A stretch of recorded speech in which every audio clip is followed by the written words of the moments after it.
Pour un médecin à toucher moins que $400 américains par mois. Yo ri nous. L'on passe dans un pays étranger, on dit moun ça c'est rire. Premier ministre, je trouve son pays qui est très aberrant, je dis encore. Je trouve qu'il est anormal. N'a pas de système d'éducation. Comme monsieur parlait déjà, l'État doit plus que 5 000 personnes au pays. N'a pas d'urgence. L'urgence, c'est l'humain qui est urgence. Je souhaite qu'on doit plus que 5 000 professeurs chercher moyen pour payer avant de commencer notre programme. Parce que mon travail ne pas toucher. Commune de Terre-Neuve. Terre-Neuve, son côté, qui parle loin de Gonaïve, 23 km. Ou un ajout, vous te voyez dans la page 20-21, vous parlez de construction route, achèvement, ma bon piaille. Terre-Neuve, 23 km, étude la faite déjà. L'État a besoin de créer des écoles pour études là, ma bonne étude là. Le ministère public là, ma bonne étude là déjà. Je pense que automatiquement faire route Terre-Neuve là, ça gagne, c'est augmentation, croissance économique, création de richesse. Terre-Neuve en sous-sol, nous riches en or, cuivre, plomb, bauxite. Fischer était parlé de Mango Francique, forme d'où c'est Terre-Neuve et Gaumont qui détenteur production Mango Francique, premier détenteur pour la République d'Haïti. Donc, automatiquement, nous construisons une route de 23 km seulement, pas pile. Donc, nous avons écouler les produits nous sur le marché tant national et international. Ça prend pile 23 km, moi c'est que on a tout fait inscrire dans pipe rectificatif là pour mettre que d'ici fin année pour démarrage pour commencer faire. Pour terminer. Je termine, monsieur le président. Le président pense que non même aberration à parler au conseil de génie dans le ministère de l'Éducation nationale. Maman de je me sorti font évaluation pour connaître qui nombre de communes dans le pays pas doté d'un lycée en structure. Deuxièmement, toute l'école nationale est délabrée. Et il y a une pile d'école qui construit il y a à peu près de 30 ans. Pour jamais une équipe dans le ministère de l'Éducation, ministère de l'Entendé, qui a passé pour faire une évaluation sommaire pour exactement de réparer. Tandis qu'il n'y a pas de l'État en faillite et en pauvreté. Je pense que nous ne pouvons pas prêter trop. Donc, commune de Flamando, 2 petits bails pour faire pour lui avant décembre. Route là, on construit pour lui, avec un lycée pour construire pour lui. Et puis après ça. Merci. Je vous en prie. La parole au représentant des Gonaïves, le député Jacob Latortue.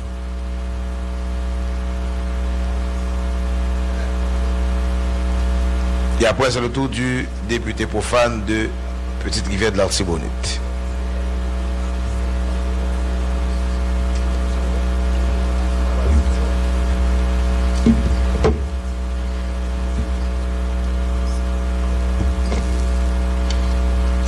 Monsieur le Président de la Chambre des députés, honorables collègues du bureau, collègues de l'Assemblée, Monsieur le Premier ministre, Madame, Messieurs les membres du cabinet ministériel,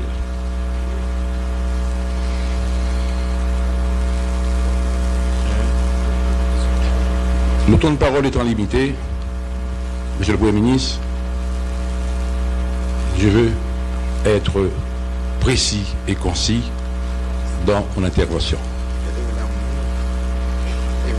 Mon intervention, Monsieur le ministre, a déroulé sous Sam Kababrilé 3 secteurs clés de la vie nationale.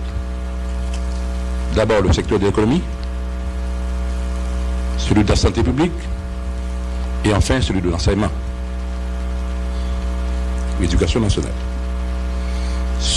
Question économie, Premier ministre. Je dis, c'est vrai que vous avez plusieurs réponses déjà à question ça. Il y a un phénomène, c'est le phénomène de la dépréciation de la gourde par rapport au dollar. Et phénomène ça, il engendré comme corollaire, comme conséquence, pardon,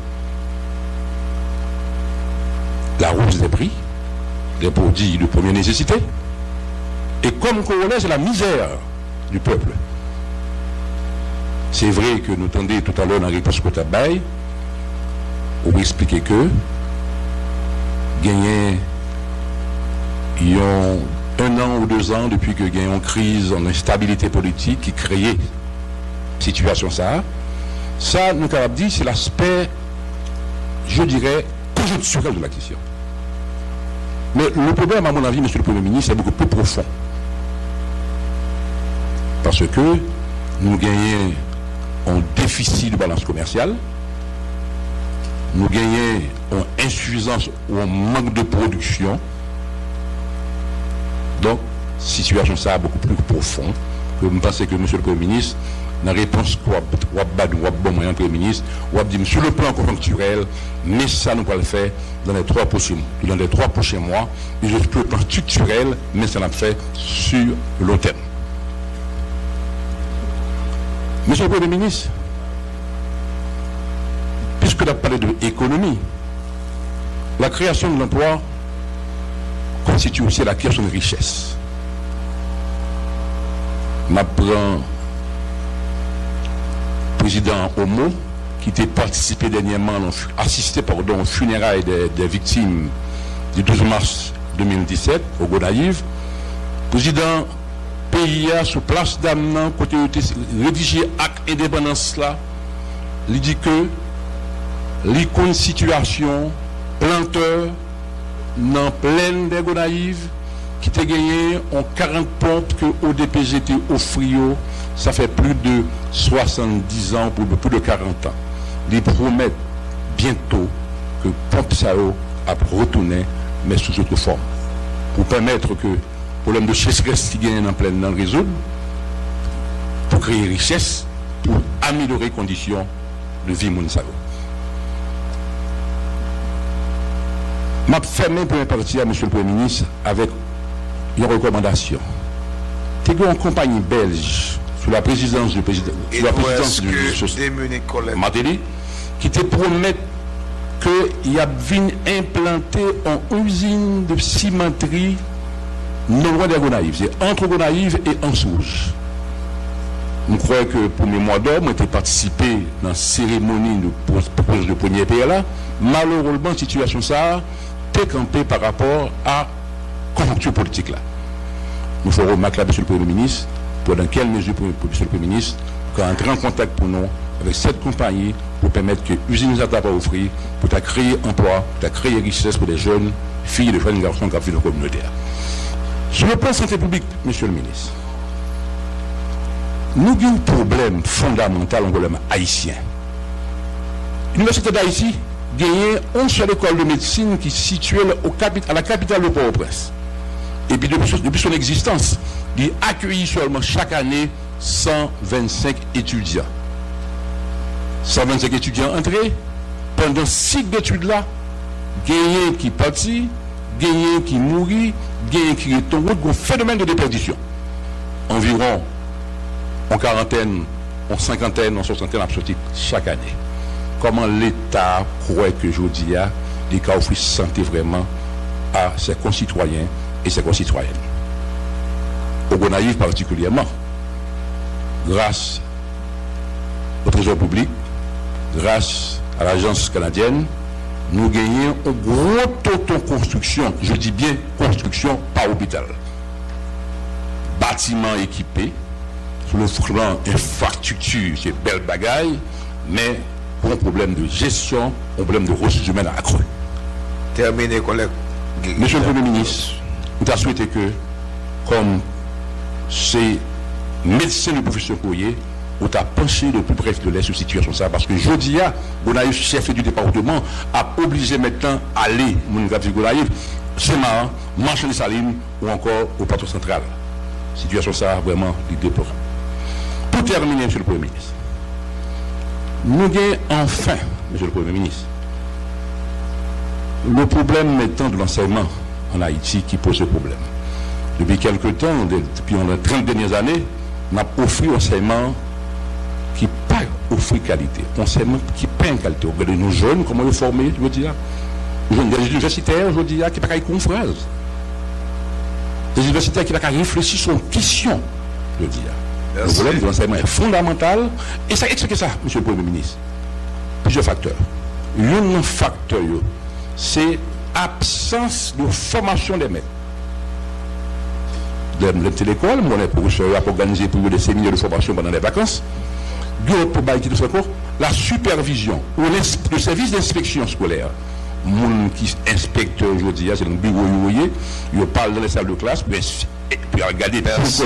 La parole au député. Donc je termine, Monsieur le Président, pour dire. Je termine, Monsieur le Président, pour demander au Premier ministre de voir dans quelle mesure que le système d'enseignement haïtien a dégradé, que va prendre relève. Si nous voulons faire une nation, il faut nous faire une nation. Merci. Député Profane.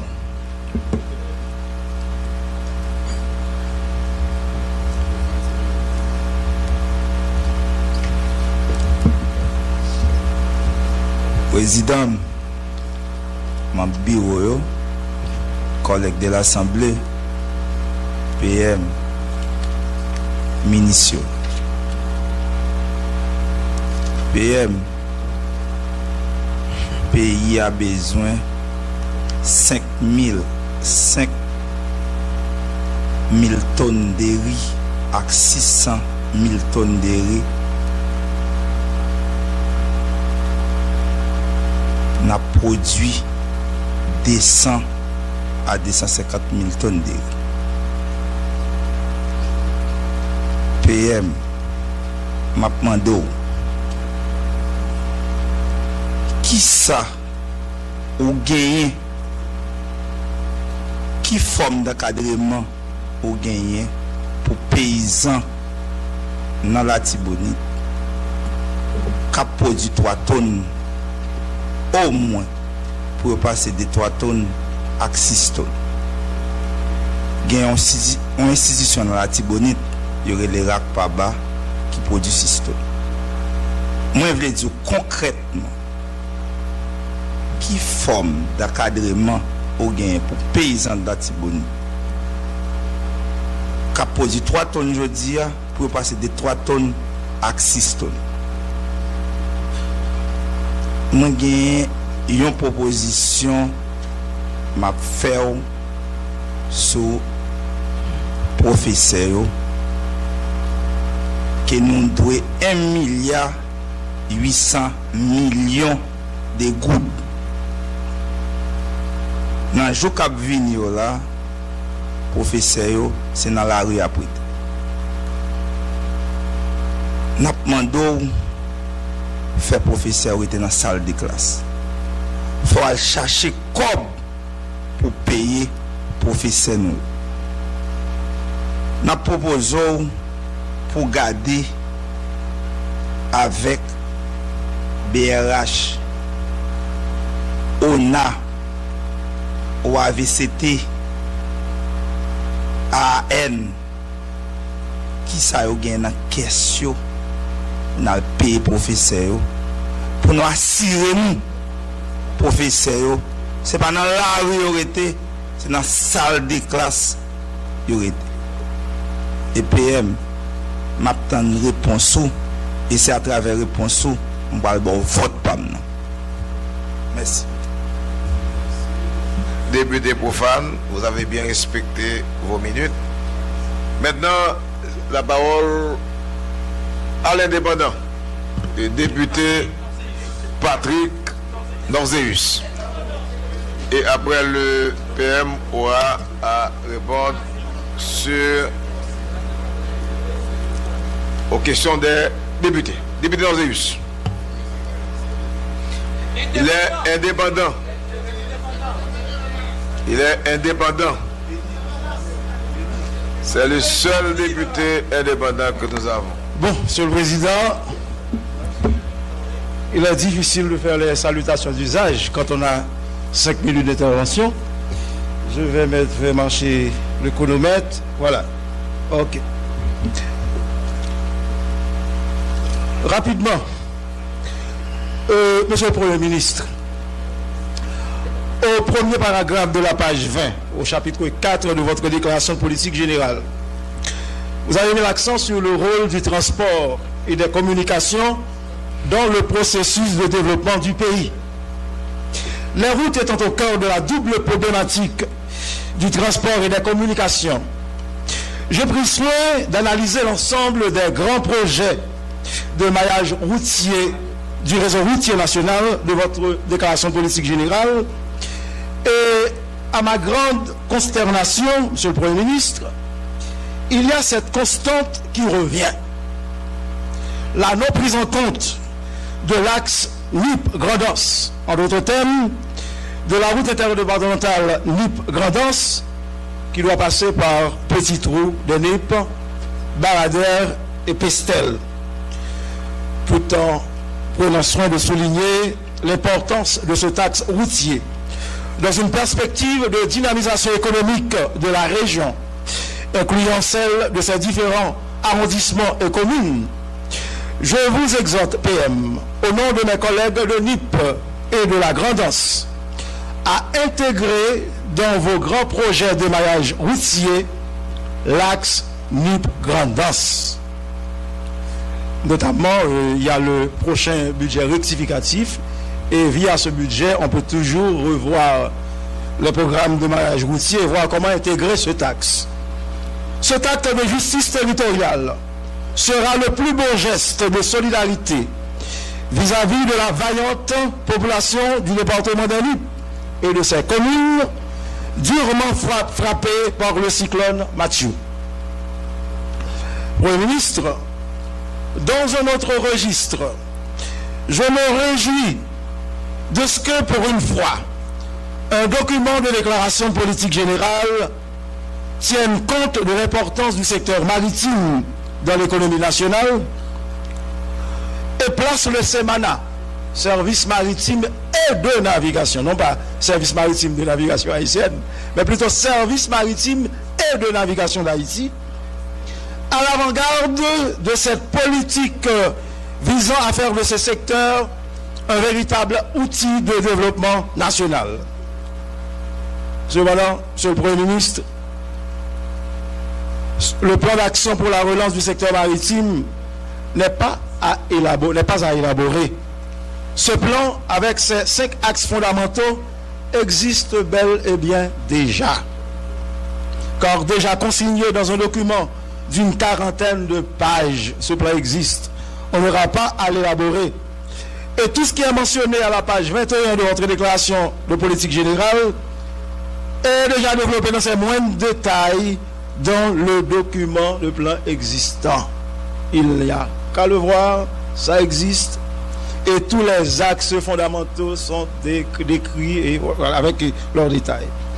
D'ailleurs, l'Institut des métiers de la mer, dont vous faites référence à la page 12, nous renvoie directement à la politique spécifique et transversale de formation professionnelle maritime du plan. Et si on voit les autres politiques spécifiques et transversales, comme l'intégration et l'encadrement des femmes dans le secteur maritime et de la navigation, la promotion de la pêche et du droit des pêcheurs, etc., c'est un plan qui existe. On n'aura pas besoin d'élaborer. Le programme Prométhée, je crois que c'est un aspect très positif de votre déclaration de politique générale. Cependant, je vous recommande d'étendre ce programme aux jeunes diplômés issus des grandes écoles techniques et professionnelles, et non pas circonscrire ce programme aux universitaires diplômés, aux jeunes universitaires diplômés. Car il y a des étudiants qui sortent des grandes écoles professionnelles techniques et qui ont des projets d'affaires, des plans d'affaires viables qu'on peut intégrer dans ce programme. Il ne faut pas le limiter aux diplômés universitaires.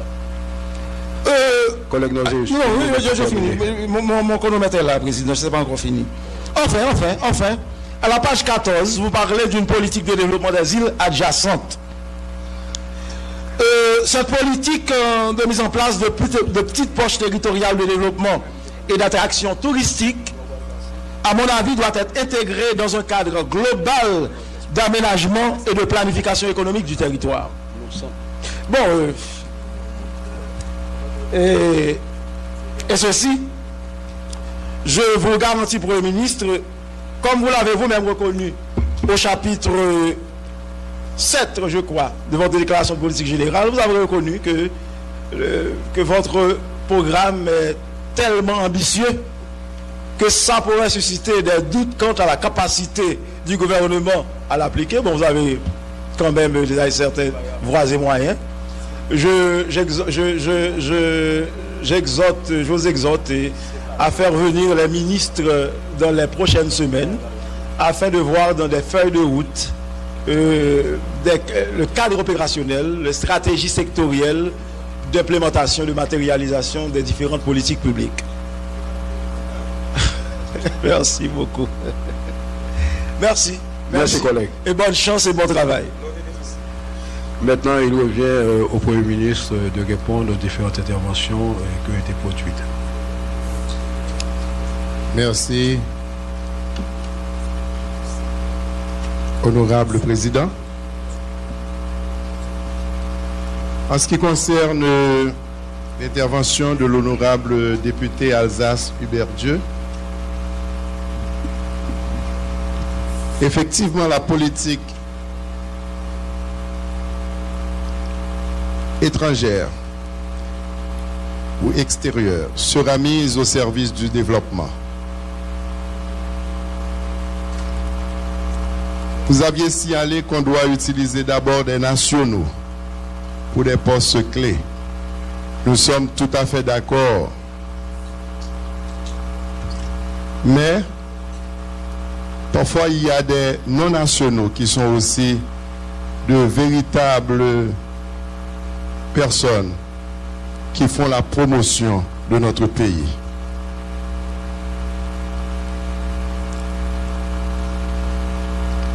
En ce qui concerne l'austérité dont vous avez signalé,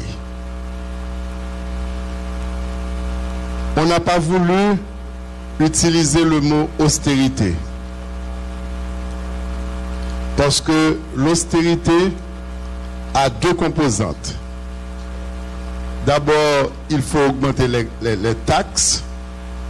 Et deuxièmement, il faut diminuer les dépenses.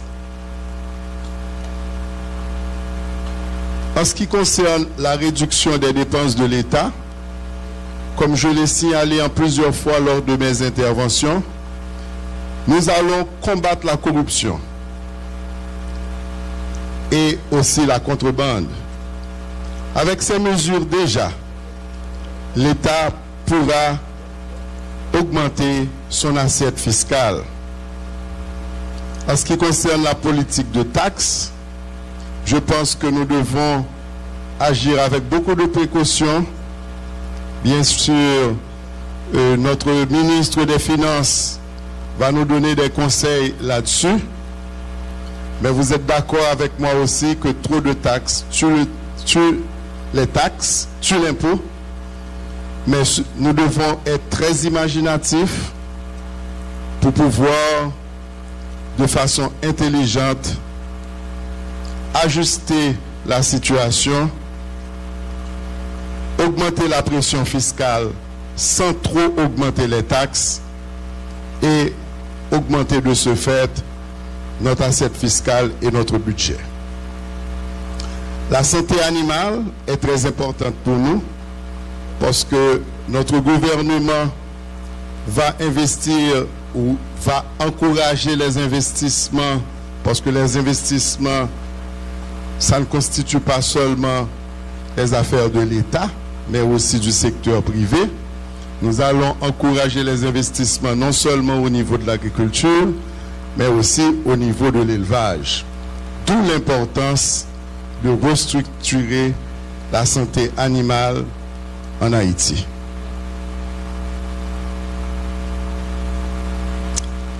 En ce qui concerne la carence en spécialistes, je suis tout à fait d'accord. Si on ne fait pas quelque chose maintenant en Haïti, on risque de perdre la médecine haïtienne. Et c'est le moment aussi où il y a beaucoup plus de médecins. Nous devons les encadrer, les utiliser et aussi améliorer leur formation et surtout assurer leur formation continue.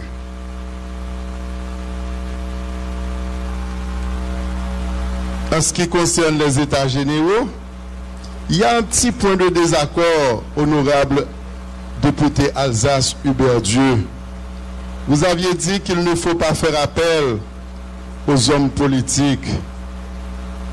Mais je pense que la politique ne doit pas être l'affaire des politiciens seulement. Les forces vives de la nation, les professionnels, les entrepreneurs, ils doivent aussi s'impliquer au niveau de la politique, comme ça se fait dans les autres pays de la Caraïbe. Et à ce moment, on aura, n'est-ce pas vrai, des partis politiques qui sont beaucoup plus forts, où les gens vont non seulement partager leur vision, mais aussi les Haïtiennes et les citoyens vont contribuer aussi au financement de leurs partis politiques. Suite à l'intervention de l'honorable député Edouanel Chéri de la commune de Anse-Rouge, et député Chéri, ou font belle râler sur promotion secteur touristique dans zone Anse-Rouge. On parlait de eau thermale qui gagne. Et ou invitez-nous pour nous capables de participer dans la fête Notre-Dame et peut-être laisser nous qu'à visiter sous chaude.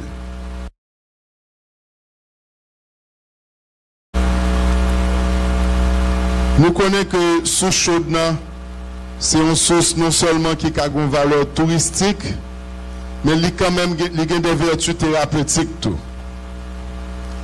En ce qui concerne la route dans Gossi-Aléa, nous allons pencher nous avec le ministre des Travaux publics pour nous voir qui ça a fait déjà. Et puis, avec les faibles ressources que nous gagnons, pour nous voir qui l'est que nous-mêmes, au niveau du gouvernement, n'a pas agi pour route ça. Eau potable, c'est vraiment un facteur très important parce que nous connaissons pile maladie, c'est eau potable. Le fait que nous n'ayons pas consommé eau potable, que nous avons une maladie, ça. Donc, moi, je prends acte en ce qui concerne l'étude d'INEPA concernant le département de l'Artibonite. Vous parlez de 3 millions de dollars américains qui t'a qu'à permettre de nous avoir accès en eau potable. C'est une question que nous allons débattre avec le ministre des Finances, avec le ministre des Travaux publics, car DINEPA, c'est un organisme qui dépend du ministère des Travaux publics, et puis avec nous-mêmes parlementaires de l'Artibonite, tout, pour nous qu'il avant fin 5 ans, et président Jovenel Moïse, pour nous qui amélioration que nous avons apporté dans la question d'eau potable. En ce qui concerne le problème système éducatif, nous crois que nous déjà répondu à la question ça, et ça va faire objet de état généraux sectoriel. Pour problème contractuel, ça c'est un problème qui est majeur, qui pas intéressé seulement le ministère de l'Éducation nationale, mais il intéresse d'autres ministères, notamment le ministère de la Santé publique. Mais cependant, nous pensons que c'est tête frette pour nous résoudre le problème ça, et que le gouvernement fait monter, nous croyons en grève qui a annoncé que ça, dans les semaines qui suivent, nous pensons que ce n'est pas la meilleure stratégie qui peut permettre de nous joindre une solution à ce problème ça qui date de plusieurs mois, voire même de plusieurs années.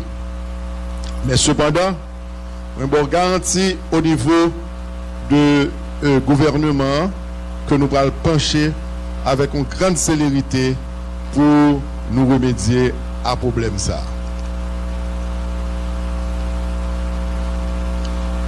Intervention de l'honorable député Fritz Chéri de Goumon.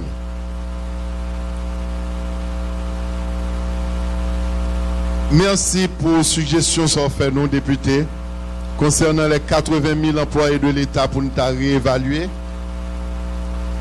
Nous pensons qu'au niveau de l'État même, il y a des mécanismes qui pour ça.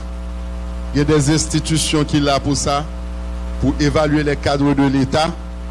Et de façon institutionnelle, ça va faire partie de grandes priorités, nous. Parce que nous connaissons avec question de virement automatique qui fait, ministre des Finances, il y a un pile monde, responsable, directeur, chef de service, il n'y a pas aucun moyen pour qu'un chèque moun sa yo, les yo pas vinn travail.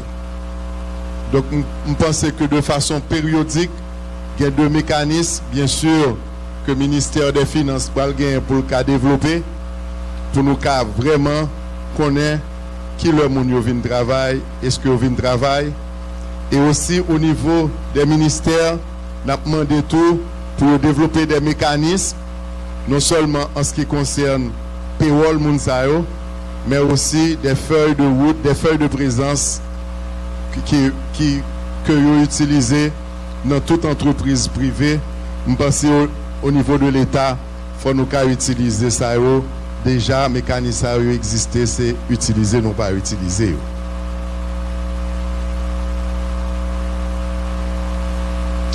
En ce qui concerne ballon sommeté dans 5,50 m, nous recevons ballon et nous avons gardé ballon, nous avons roulé. Et bien sûr, au combat, là, sont question d'équipe liée. Nous allons jouer football là ensemble pour nous évaluer la situation, pour nous évaluer la disponibilité de fonds. Et si il y a un fonds qui est disponible, je garantis que le fonds est aussi disponible pour construction route ça. Fonds ça pour aller pour ça que vous supposez ta dû fait.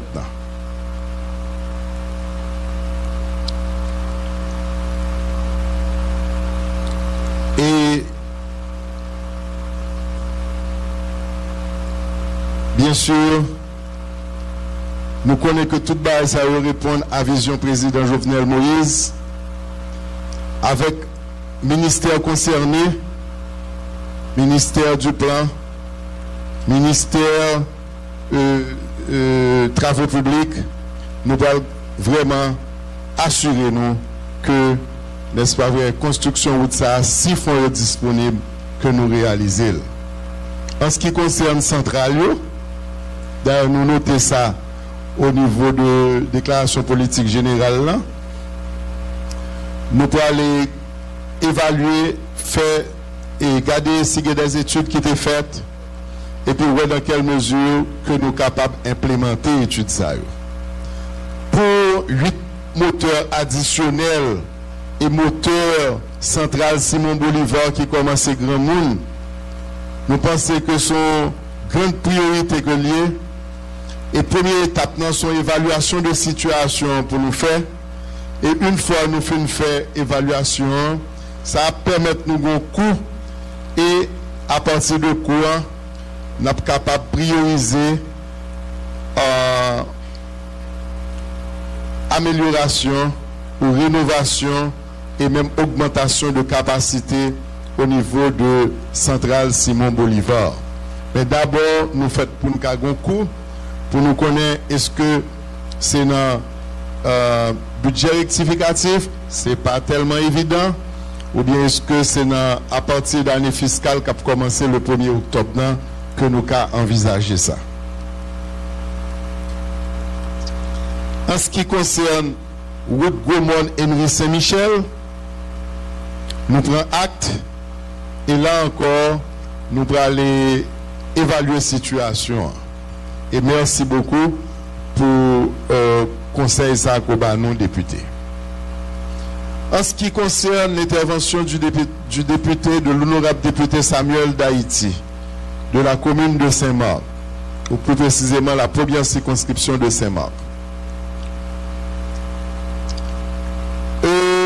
En ce qui concerne le système d'irrigation, c'est une grande priorité président Jovenel Moïse. Et nous au niveau du gouvernement, c'est appuyer vision ça, appuyer promesse de campagne, encourager investissement dans le secteur ça, un secteur, j'aime te dire, qui n'a pas accès à crédit, un secteur côté que pas grand pile investissement qui fait, et parfois, ouais des coopérations qui dépensent des millions de dollars dans le secteur ça.